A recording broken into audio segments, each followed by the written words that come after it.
If you work in sales or account management, I'm going to give you a couple of tips as to how you can handle objections more effectively.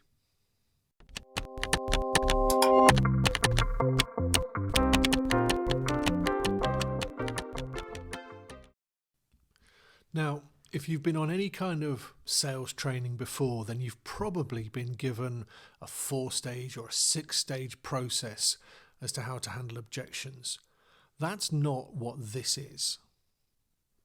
This is about how you think about it, a mindset.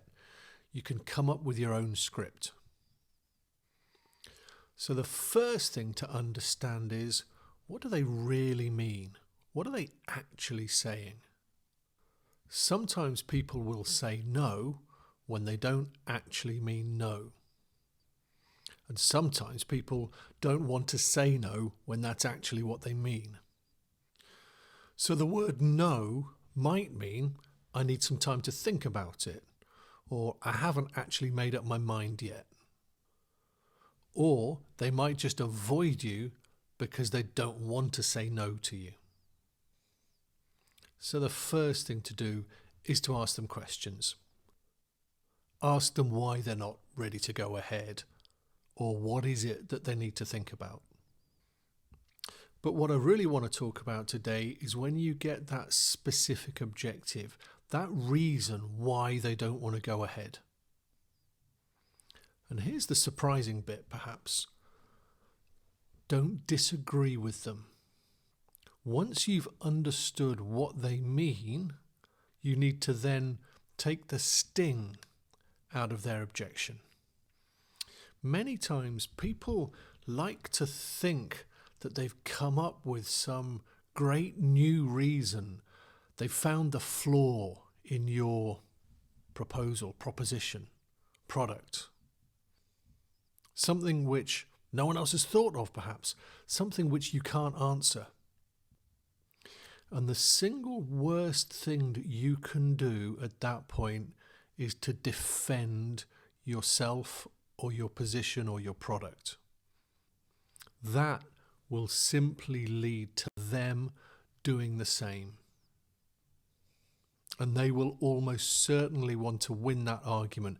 And if they're not winning it, they'll probably just withdraw. So when they give you this objection, what do? Well, the best thing you can do is to recognize it, acknowledge it, tell them that you understand it. And the best way to take the heat or the sting out of the situation is to remove it from questioning their judgment. That's when people get defensive. So instead, we call it using a third-party reference. Tell them about someone else, maybe a peer of theirs. You don't have to name the individual, but somebody in a similar position, maybe in a different business, when they had the same thought. And then you can talk about how that individual, once they realized or recognized or saw some other evidence that their thinking changed and they came round to understanding the benefit or the advantage of what you're suggesting. It gives them a way out.